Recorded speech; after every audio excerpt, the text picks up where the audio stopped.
Listo, listo. Ya podemos empezar, Nicolás. Sí, sí, sí. Listo, perfecto. Bueno, chicos, buenas tardes. Me llamo Nicolás Largacha Duque, soy de sexto semestre de medicina. Soy de la Asociación de Assembly. Y primero que todo, antes de que empecemos la charla, les presentamos nuestro nuevo canal, que espero que se suscriban y nos sigan, donde vamos a estar presentando pues, las presentaciones que estamos colocando, que estamos haciendo, y las estamos guardando para que en cualquier momento las puedan ver. ¿Listo? Entonces, los invitamos a que se unan y que se suscriban. Bueno, hoy vamos a hablar, siguiendo la temática sobre la fisiopatología, cosas básicas que tenemos que saber del asma. Y tenemos que tener en cuenta que mañana domingo vamos a ver la semiología y el lunes 6 de abril vamos a ver los paraclínicos y el tratamiento. ¿Listo? Bueno, vamos a tener, primero que todo, la definición del asma es que es básicamente una enfermedad heterogénea que se caracteriza por inflamación crónica de las vías aéreas. Estamos viendo aquí una vía aérea normal, pues vemos un lumen bastante dilatado. Vemos, en Sí, cambio, vemos con el asma un lumen bastante contraído, un broncoespasmo. Entonces vemos que también es multifactorial, que no solamente un factor está dando la afección como tal, sino que estamos viendo que es un conjunto de factores al mismo tiempo que es una enfermedad poligénica. Solamente un gen no predispone al asma, tiene que haber múltiples factores y al mismo tiempo múltiples genes asociados. Estamos viendo la epidemiología, pues vemos que es una enfermedad bastante común. Es una enfermedad que afecta entre 235 a 350 millones de personas a nivel mundial y es básicamente la enfermedad crónica más frecuente de los niños. Estamos viendo que el 80 de muertes se registran siempre en los países de ingresos bajos y medios bajos, y al mismo tiempo se tiene un panorama que en el 2025 va a aumentar más o menos 100 millones de personas más, por lo tanto vamos a tener 450 millones de personas con asma. Al mismo tiempo tenemos que la mortalidad es más alta en adultos que los niños, y este año, el año 2017, perdón, fue registrado 383.000 muertes. Al mismo tiempo, hay un patrón que dependiendo de la edad, que los menores de 14 años tienden a prevalecer 2 veces más en hombres. En cambio, en la adolescencia la proporción entre hombres y mujeres es 1:1, y en el adulto mayor vemos que la proporción de mujeres asmáticas es mayor que los hombres asmáticos. Estamos viendo aquí a la derecha un mapa del panorama como tal, mundial. Estamos viendo que los países más afectados son los países con ingresos más altos. Sobre todo vemos que América es uno de los países más afectados como tal, y vemos que países como África son de los menos afectados, al mismo tiempo que Asia. Estamos viendo, esta es la prevalencia de la enfermedad según la proporción de la población. En cambio, esta es la mortalidad. Estamos viendo que países medios bajos y pues algunos países ricos tienen una mortalidad muy alta como tal. Esto se debe a múltiples factores. Uno, pues la falta de cuidado en el seguimiento de las personas con asma y la terapia ineficaz como tal. Al mismo tiempo, la impericia y la falta de recursos. Entonces vemos que los países más afectados como tal tienen menos mortalidad que los países con ingresos bajos, que probablemente tengan muchísimo menos afectados. Pero ¿qué pasa en Colombia? Pues vemos un panorama que no es para nada inverosímil. Vemos que es un panorama de 1/8 colombianos sufre asma, 1 de cada 8 colombianos sufre asma, al mismo tiempo que dentro de Colombia es la segunda enfermedad respiratoria crónica más relevante. Y tenemos un total de personas registradas con asma de 5.232.000 personas, donde solamente al año se atienden 285.000 según los datos del Ministerio de Salud. Al mismo tiempo, de estos 285 son atendidos 46.000 por crisis asmática, y en el 2016 sí, hubo 280 decesos donde el 70% de personas era menor de 70 años. Entonces vemos un infograma a la derecha donde básicamente se presenta todo lo que les estoy diciendo, el panorama en Colombia. Y ahorita vamos a ver con la histopatología. Normalmente esas personas, de lo que sabemos de la patología como tal del asma, la hemos visto post-mortem, de personas que han muerto por crisis asmáticas por asma grave. Al mismo tiempo, tenemos un patrón donde hay una eosinofilia y linfocitos infiltrados en la mucosa.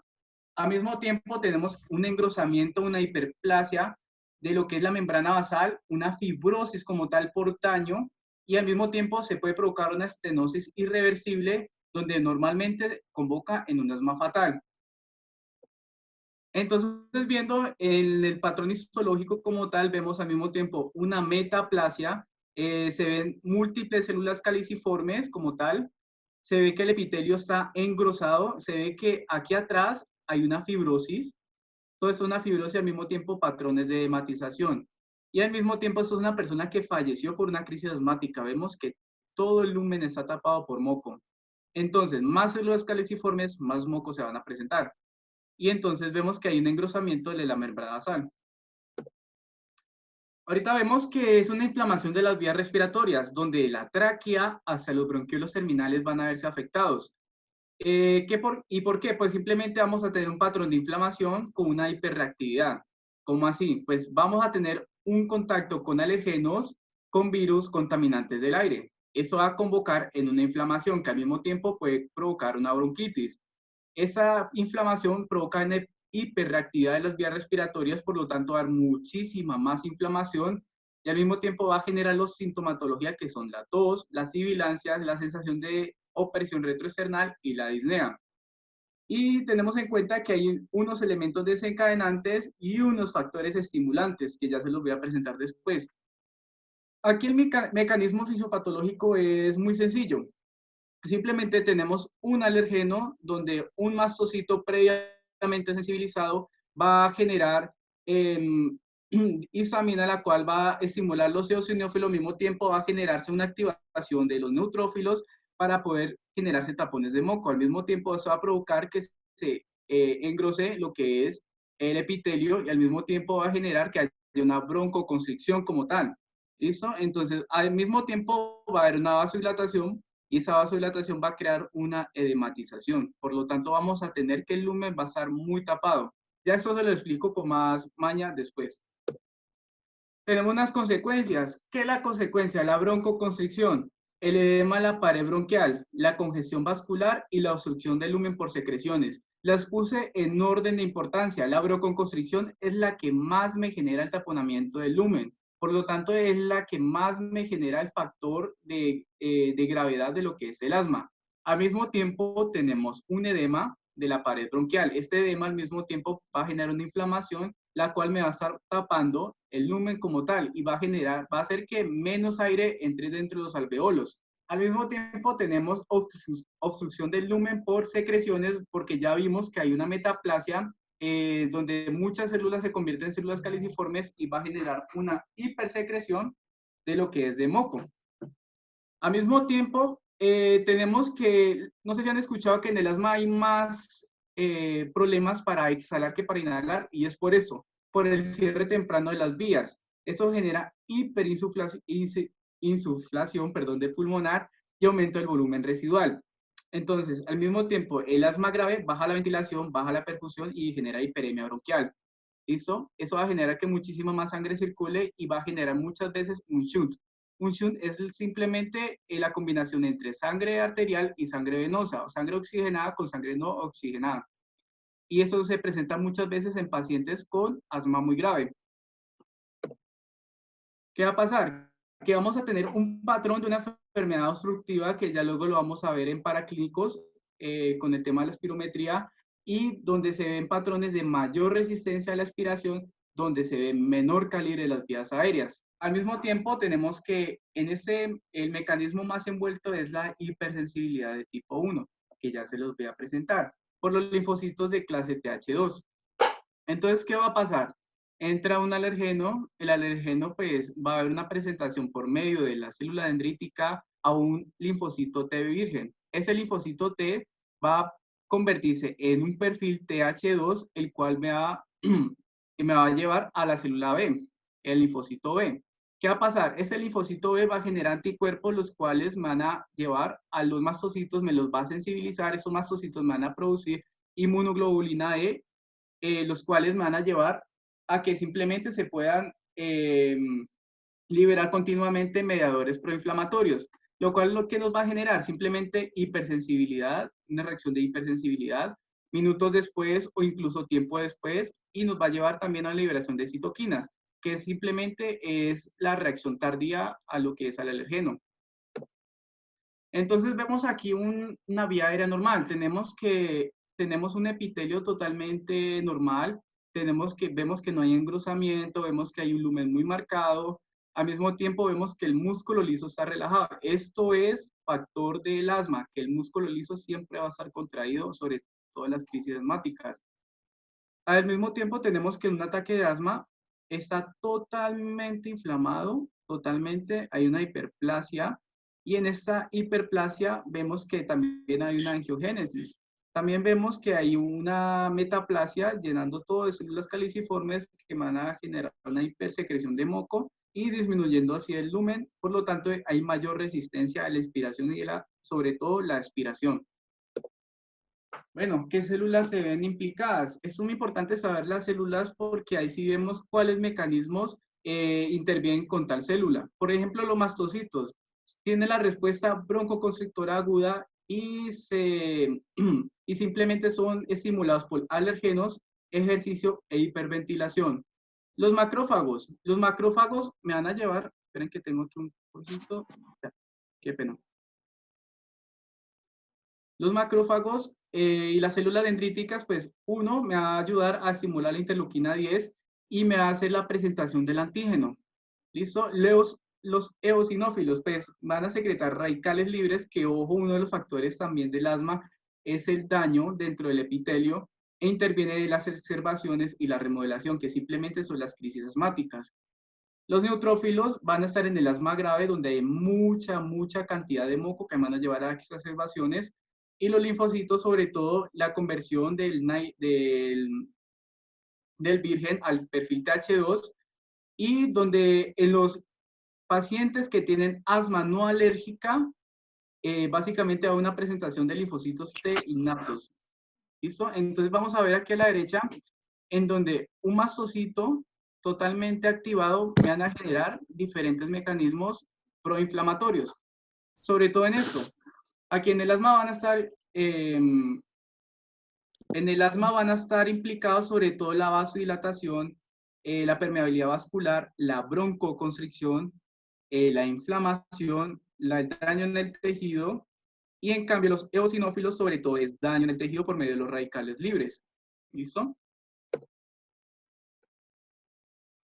Y ahorita, pues, viéndolo a más grosso modo, pues, vemos que un alergeno va a entrar por medio del epitelio como tal, va a estar en contacto con el epitelio, donde las células dendríticas van a estar en contacto con los perfiles TH2 de los linfocitos TH2, y eso al mismo tiempo van a estimular los eosinófilos.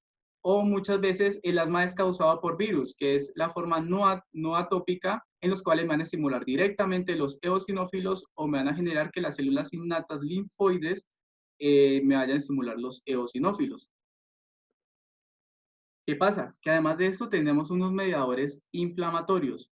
¿Qué va a pasar? Que la contracción de las fibras del músculo liso, el aumento de la permeabilidad y el aumento de las secreciones van a estar ayudadas por la histamina, estimuladas por la prostaglandina y el cistenil leucotrieno. Las citoquinas secretadas por el perfil TH2, pues simplemente me van a liberar interleuquina 4, 5, 13, que median la inflamación alérgica. Al mismo tiempo, el factor de necrosis tumoral también me media la inflamación. Al mismo tiempo, estos pacientes que tienen asma está demostrado que tienen deficiencia de interleuquina 10 y 12, que son los antiinflamatorios. ¿Qué va a pasar? Que en estas también van a haber unas quimiosinas como la eutaxina, que atrae eosinófilos, y los receptores CL17 y CCL22 de los macrófagos, que van a atraer los perfiles TH2 por medio de su receptor. Aquí vemos un poquito el resumen de lo que hemos hablado. Vemos que hay unas células que van a intervenir. Estas células van a generar unos mediadores, y estos mediadores van a generar una sintomatología y unos efectos que van a ser broncoespasmo, exudado de plasma, secreción de moco y cambios estructurales. Al mismo tiempo, una hiperreacción. Aquí viéndolo ya el resumen de todo lo que les hablé, pues vemos que hay un asma eosinofílica no alérgica, un asma alérgica y un asma neutrofílica. ¿Qué va a pasar? Que todo van a ser generado por dos, o bacterias, virus, polución, sustancias químicas o antígenos. ¿Qué pasa con los antígenos? Pues simplemente van a ser reconocidos células dendríticas, los cuales lo van a llevar a un linfocito T virgen. El linfocito T virgen va a hacer expansión clonal, se va a convertir en perfil TH2, los cuales van a estimular eosinófilos por medio de la interleuquina 5.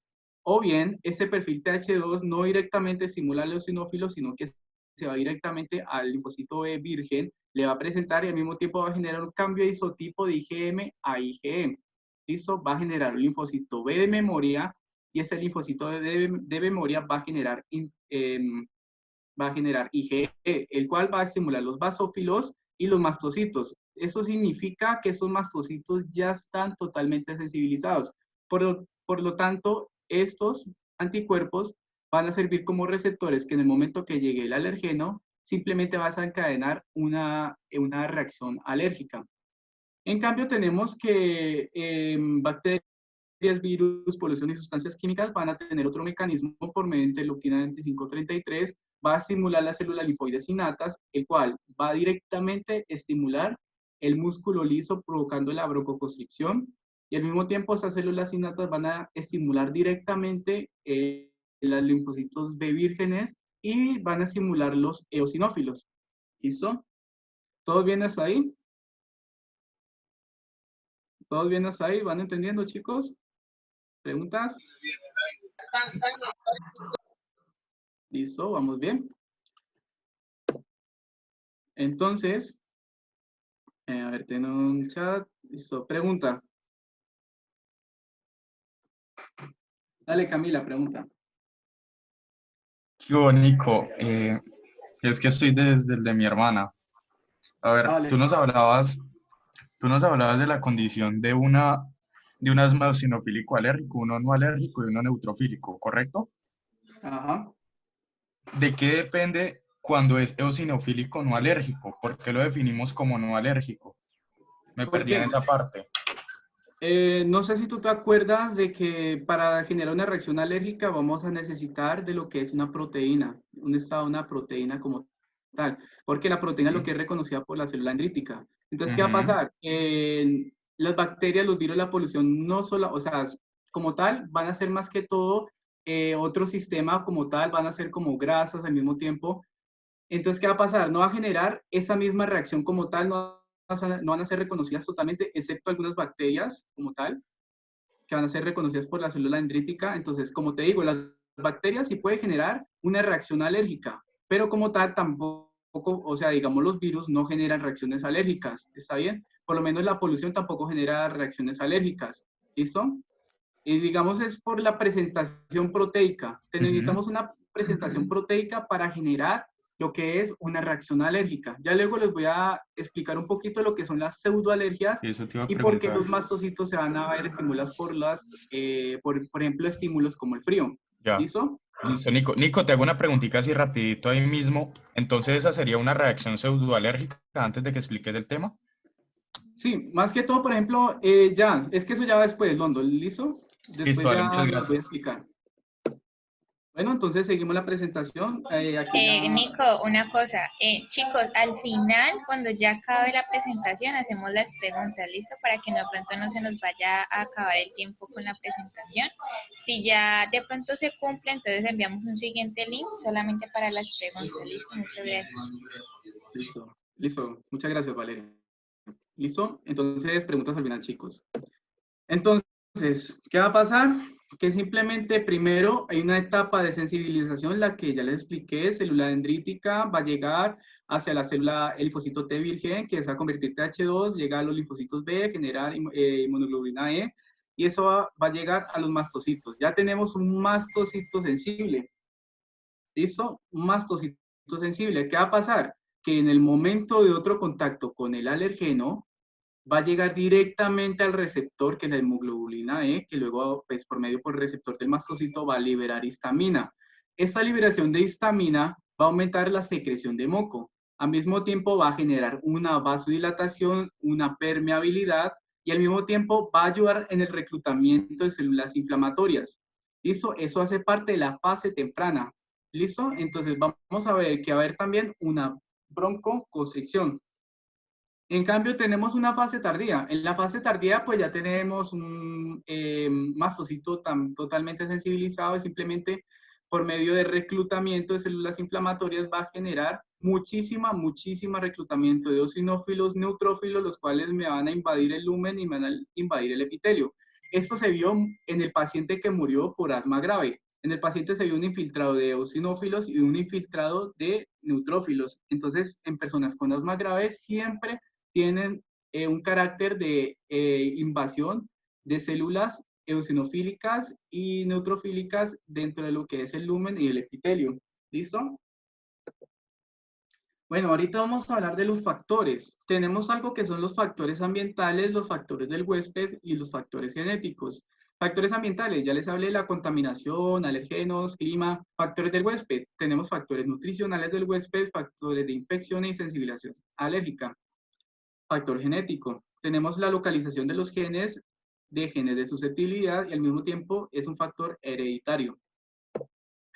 Tenemos los factores aquí. Tenemos que el humo del cigarrillo, la comida, el tema de las infecciones, la polución, el tema de contaminantes aéreos, el pelo de las mascotas y sobre todo el clima frío. Aquí yo les iba a explicar el tema de las pseudoalergias. Como todos sabemos, la temperatura como tal no es una proteína y tampoco tiene algún, digamos, es un factor físico como tal. Entonces, ¿qué va a pasar con las pseudoalergias? Las pseudoalergias pues simplemente me van a sensibilizar los mastocitos en necesidad totalmente de tener un contacto. ¿Cómo así? Al mismo tiempo, los mastocitos son muy sensibles al frío y es por eso que mucha gente que sufre de rinitis crónica son pacientes que van a empeorar su condición por medio de la temperatura fría. ¿Listo? Entonces tenemos también factores ambientales del huésped. Aquí les voy a hablar de los factores ambientales del huésped. Los ambientales, digamos, son los que estamos expuestos todos los días, los ácaros del polvo, las cucarachas también ayudan muchísimo a generar alergias, al mismo tiempo agravan el asma, el caspa de las mascotas, el humo del cigarrillo, contaminación del aire. El humo del cigarrillo es muy importante porque van a generar un daño dentro del el epitelio. Al mismo tiempo, va a generar una hiperplasia y una metaplasia, lo cual va a generar una hipersecreción de moco gracias al humo cigarrillo. Por lo tanto, mujeres fumadoras van a predisponer muchísimo a sus hijos de que sufran asma en algún momento de su vida. Al mismo tiempo, tenemos contaminantes del aire, el polen y el moho. Y como les decía, las pseudoalergias en climas muy fríos es muy frecuente lo que es la prevalencia del asma y sobre todo en la obesidad. La obesidad no solamente, digamos, por el hecho de los adipocitos me van a generar muchísimos mecanismos proinflamatorios, sino que va a tener una vía aérea muchísimo más complicada. Entonces, por lo tanto, es un factor también que predispone al asma. Entonces, en la dieta, se ha demostrado, digamos, en estudios que las dietas con pocos antioxidantes, pues sabemos que la oxidación, pues básicamente me va a ayudar a dañar el epitelio, lo cual me va a generar un factor predisponente al asma. La vitamina A y C son antioxidantes, por lo tanto el magnesio también, el selenio, y tener una dieta pocas grasas poliinsaturadas de omega 3 me va a generar, digamos, una mayor predisposición. Al mismo tiempo, mucho consumo de sal me va a ayudar a generar muchísimo más edema, lo cual me va a poder agravar muchísimo más el asma.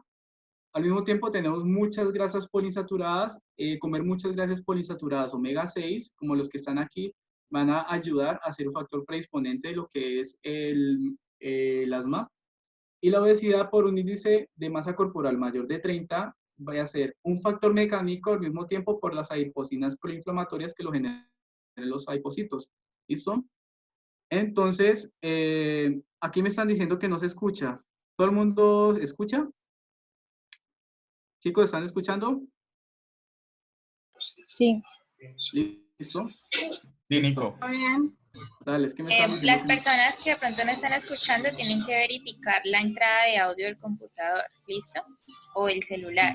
De pronto por eso no pueden escuchar. Exacto. Bueno, Ahorita vamos con algo muy importante que son los factores genéticos. Siempre se ha escuchado toda la vida de que papá asmático, hijo asmático. ¿Qué pasa? Que hay unos cromosomas en los cuales van a tener losis, en los cuales van a disponer más de tener genes defectuosos que van a, digamos, derivar en mutaciones que aumenten la probabilidad de que una persona padezca asma. En este caso, se ha demostrado que el cromosoma 5 va a tener muchísimo, digamos, va a tener deficiencia de estos pacientes o va a tener hipersecreción de lo que es el perfil TH2, al mismo tiempo las interleuquinas 4, 5, 9 y 13. Va a haber hipersecreción de estas interleuquinas y por lo tanto va a ayudar en la inflamación. Al mismo tiempo que van a tener receptores esteroideos totalmente mutados. Bueno, no todos mutados, sino que va a predisponer de tener mayores receptores mutados. ¿Qué va a pasar? Que esto va a ser un factor de resistencia a los corticoides. Y tenemos, digamos, también daño de los receptores beta-2 arenérgicos y de la CD4 sintetasa, que son uno de los proinflamatorios. Al mismo tiempo, los cromosomas, por ejemplo, lo que le hablaba de que los papás asmáticos, hijos asmáticos, entre 35 y el 95% el asma se hereda, sobre todo en los pacientes que tienen gemelos monocigotos. Entonces, vamos a seguir. Y aquí un pequeño resumen de los factores, que hay unos factores endógenos, los que les expliqué, factores propios de la persona, y factores del entorno. Ya luego lo que les explico lo que es la atopia, que hay predisposiciones genéticas, hipersensibilidad, género, grupo étnico, obesidad y, digamos, factores del entorno, alérgenos en espacios cerrados, ya pues eso ustedes lo miran con más maña. Y ya luego les voy a explicar un poquito de lo que son los tipos. Hay uno que se llama la atopia, que es simplemente el alérgico, por sensibilidad a un alergeno. Son frecuentes en rinitis, en personas riníticas es muy predisponente en un 80% que puedan sufrir un asma posteriormente. Al mismo tiempo, personas que sufran eczema. ¿Cómo se hace? Una parte del diagnóstico se hace con las concentraciones séricas de inmunoglobulina E, que están muy elevadas. Al mismo tiempo, la no atopia es la que no tiene sensibilización a un alergeno. Es la que le estaba explicando a mi compañero Londoño, los cuales los desencadenantes son infecciones virales respiratorias, contaminantes aéreos y algunas infecciones bacterianas, por ejemplo, micoplasma. Entonces, la no atopia, por ejemplo, en las infecciones virales se ha demostrado que el rinovirus, el coronavirus y el virus sincitial respiratorio aumentan las exacerbaciones, lo cual va a generar eosinofilia y neutrofilia. Por lo tanto, va a bajar los pacientes que tienen asma tienen interferones 1 bajos, por lo tanto aumenta la susceptibilidad de sufrir estas enfermedades y al mismo tiempo generar exacerbaciones. Al mismo tiempo tenemos fármacos que van a agravar la sintomatología de los asmáticos, que no son los beta bloqueadores adrenérgicos, que están totalmente contraindicados para estos pacientes. ¿Por qué? Porque van a ayudar a generar mayor broncoespasmo y además inhiben la degradación de cininas. ¿Listo? El ácido acetilsalicílico, lo que nosotros conocemos como aspirina, empeora el 5% de los asmáticos, porque nos genera la rinorrea, sibilancias e hiperemia faciales. Tenemos un tipo de asma que también es un asma no atopia, que es por ejercicio, en lo cual la hiperventilación me aumenta la osmolalidad del líquido en las vías aéreas, por lo tanto va a haber mayor hipersecreción de moco, por lo tanto va a aumentar la acción de los mastocitos. Los factores físicos, por ejemplo, la risa, hay personas que le han dado crisis asmáticas por estar riéndose todo el tiempo, al mismo tiempo personas que se han asustado. Cambios de clima, como les dije, de las pseudoalergias como tal, climas fríos y secos, por ejemplo, climas como, por ejemplo, España, y perfumes intensos, que también hace parte de las pseudoalergias. Las hormonas, se ha demostrado que también la baja progesterona aumenta la incidencia de lo que es el asma. Y además, el reflujo gastroesofágico se agrava porque los broncodilatadores van a generar esta patología. El estrés también por los reflejos colinérgicos. Aquí está un poquito el resumen como tal, la alergia, el asma alérgico de inicio temprano, asma eosinofílico persistente de inicio tardío y el asma inducido por ejercicio. Aquí se está viendo las características de cada uno y los biomarcadores, sobre todo el asma alérgico de inicio temprano se nota a nivel histopatológico el engrosamiento de la membrana basal. Y, por ejemplo, en cambio, el asma persistente de los que yo les decía, hay una eosinofilia marcada, al mismo tiempo también una neutrofilia. Entonces, vamos a ver que también el asma inducido por ejercicio va a haber activación de mastocitos, pero no va a haber tanto un engrosamiento de membrana basal. También hay otros donde estos son los de tipo fenotipo TH2 alto, o sea, donde las células TH2 son las que están más prevalentes de generar este tipo de asma. En cambio, otros fenotipos de lo que es los linfocitos T, va a haber asma asociada a obesidad. Y es simplemente por pérdida de biomarcadores TH2 y por estrés oxidativo. Y asma neutrofílica, que es básicamente que inicia en la edad adulta, son personas adultas lo que lo sufran y al mismo tiempo las personas obesas son las adultas. Y en la neutrofilia como tal va a generar neutrofilia en esputo, al mismo tiempo los biomarcadores son de interleuquina 8. ¿Listo? Y aquí se está viendo la respuesta a la terapia, que ya luego lo veremos en otra presentación. Factores desencadenantes, pues aquí está un pequeño resumen. Los alergenos, infecciones víricas, respiratorias superiores, ejercicio, hiperventilación, aire frío, dióxido de azufre, gases irritantes, fármacos, beta bloqueadoras, aspirina, estrés e irritantes. Los irritantes en los cuales también les voy a incluir el tema del cigarrillo. Bueno, ¿y cuál es la sintomatología de esta patología? Pues la sintomatología básica de esta patología es disnea, dolor torácico, insomnio, tos, sibilancias al respirar, sobre todo al exhalar, como les dije, y síntomas que presentan en la noche al levantarse, lo cual se conoce como disnea paroxística nocturna. Y pues chicos, esto sería la fisiopatología del día de hoy, espero que les haya gustado. Ahorita seguimos por la... Valeria, ¿podemos seguir con las preguntas? Sí, ya alguien tiene preguntas, manda manito o puede activar el audio o escribir cualquier opción. Sí, lo escriben por el chat de Zoom. Entonces, ahí les voy respondiendo las preguntas que tengan.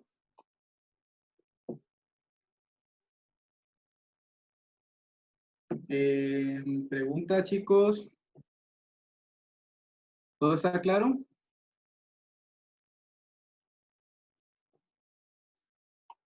Em,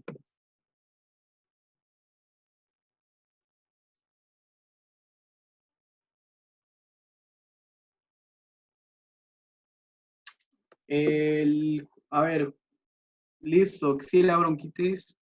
Bueno, aquí tengo una pregunta que es muy interesante. Nuestro compañero, pues, Londoño, nos dio una conferencia sobre lo que es el tema del EPOC y él hizo un diagnóstico diferencial y es que la bronquitis crónica, ¿cómo les digo?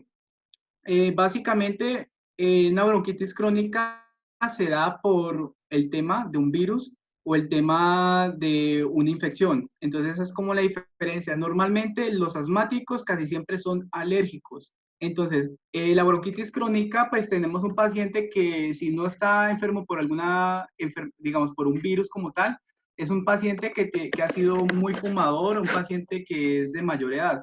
Entonces, una bronquitis crónica se diferencia del asma, pues simplemente es por el tipo de factor desencadenante. El factor desencadenante que muchas veces es una proteína que me va a generar una alergia o muchas veces el mismo asma que no es alérgico me va a generar una bronquitis crónica. Entonces son, digamos, patologías que están en muy conjuntas, simplemente que es por eso la dificultad de diagnosticar bien un paciente asmático y es por eso, porque la bronquitis y el asma se parecen tanto que básicamente van a decir, uy, usted no tiene asma, usted tiene bronquitis. Y al mismo tiempo vemos que el paciente llega, pero es con una crisis de asma. Entonces la importancia de saber diferenciarla es por el agente causal, el factor desencadenante y digamos la persona que está expuesta o no a una infección viral o una infección no viral. Entonces eso es la diferencia entre la bronquitis y el asma, que simplemente es el factor desencadenante. ¿Listo? ¿Alguna otra pregunta? Una pregunta. Normalmente las personas que sufren de rinitis crónica y pues que no han tenido antecedentes de asma en su familia ni nunca en su vida, pero de un momento a otro empiezan a sufrir rinitis crónica, alérgica, ¿tienen alta posibilidad de generar esta enfermedad? Sí, claro.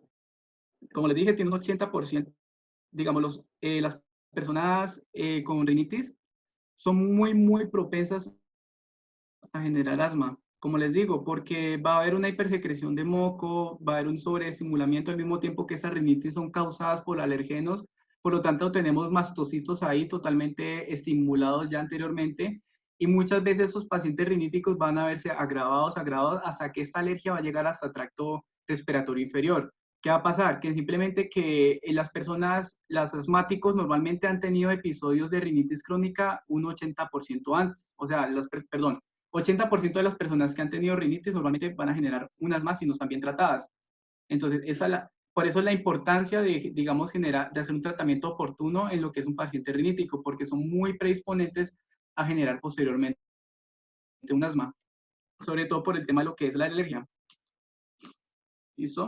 ¿Otra pregunta?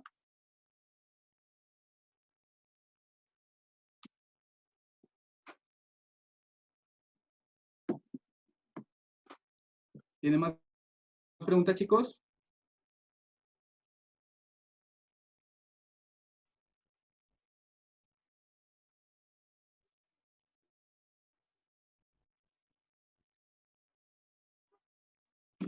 ¿Listo, chicos? ¿Más preguntas? ¿No tiene más preguntas? ¿Ya todo está claro?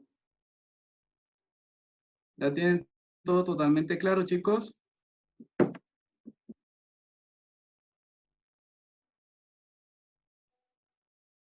Bueno, chicos, tenemos un minuto más de preguntas y ya luego damos terminada la presentación.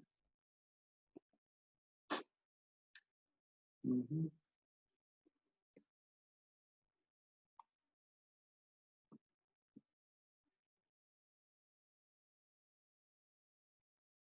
¿Listo? Bueno, entonces yo creo que ya, chicos. Pues nada, muchísimas gracias por asistir y espero que les haya gustado mucho la charla. Mañana nos vemos con semiología médica de lo que es el tema del asma, cómo diagnosticarlo, cómo ver la sintomatología, por qué se da la disnea, por qué se da el dolor torácico. Y espero que les haya gustado muchísimo. Sí, fue un placer darle la presentación. ¿Listo? Espero que tengan una linda tarde y mañana nos vemos a la misma hora. Con todo el gusto. ¿Vale? Espero que estén muy bien. Sí, claro. Sí, claro, Santiago, lo vemos más tarde en el tercer día, el sábado.